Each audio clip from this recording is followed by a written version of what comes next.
یہ آیت ایک مرتبہ خرم مراد صاحب نے پڑھی تھی اور اس کی بڑی اس پر انہوں نے درس دیا تھا وَأَن لَيْسَ لِلْإِنسَانِ إِلَّا مَا سَعَى۔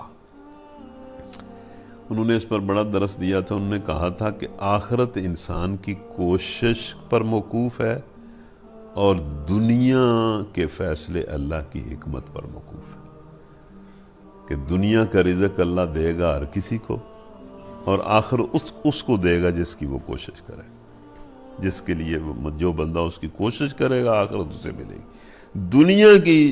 دنیا کا جو رزق ہے وہ کوشش پر موقوف نہیں ہے، وہ بغیر کوشش کے بھی کئی لوگوں کو اللہ بے حساب دے دیتا ہے، خواہ مخواہ دے دیتا ہے، اور کئی جو ہیں وہ 24 گھنٹے محنت کرتے ہیں اور انہیں دنیا نہیں ملتی. اور اس پر انہوں نے وہ آیت پڑھی جو 12ویں پارے کی پہلی آیت ہے، وَمَا مِن دَابَّةٍ فِي الْأَرْضِ إِلَّا عَلَى اللَّهِ رِزْقُهَا، کہ زمین پر چلنے والا کوئی جانور ایسا نہیں ہے جس کا رزق اللہ کے ذمہ نہ ہو. یہ رزق اللہ نے دینا ہے، یہ جنت بندے نے خود لینی ہے.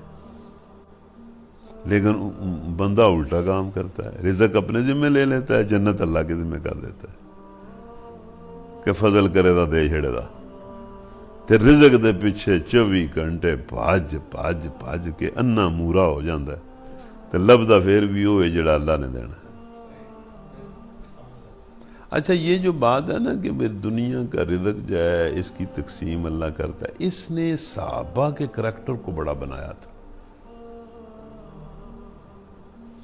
وہ اس کے لیے محنت کرتے تھے، کوشش کرتے، لیکن اس کی پرواہ نہیں کرتے تھے کہ مجھے تھوڑا ملا ہے یا زیادہ ملا ہے.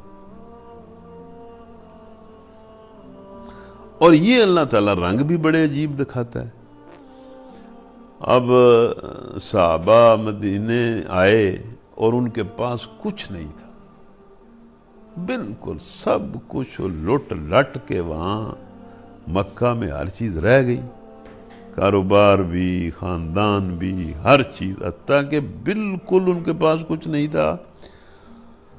اور نبی صلی اللہ علیہ وسلم نے ان کو معاشی سہارا دینے کے لیے انصار کے ساتھ وہ معاہدہ کر دیا، مواخات کا جسے کہتے ہیں، کہ بھئی ایک انصاری اور ایک صحابی جو ہیں وہ بھائی ہیں، اور بھائی ان کو سہارا مل جائے، بیچارے ان کو روٹی کھانا شروع کر دیں. لیکن وہ انصار نے بڑی قربانی دی مہاجروں کے لیے. هو القرآن والفرقان إليه تنصت الأكوان وفيه تعطر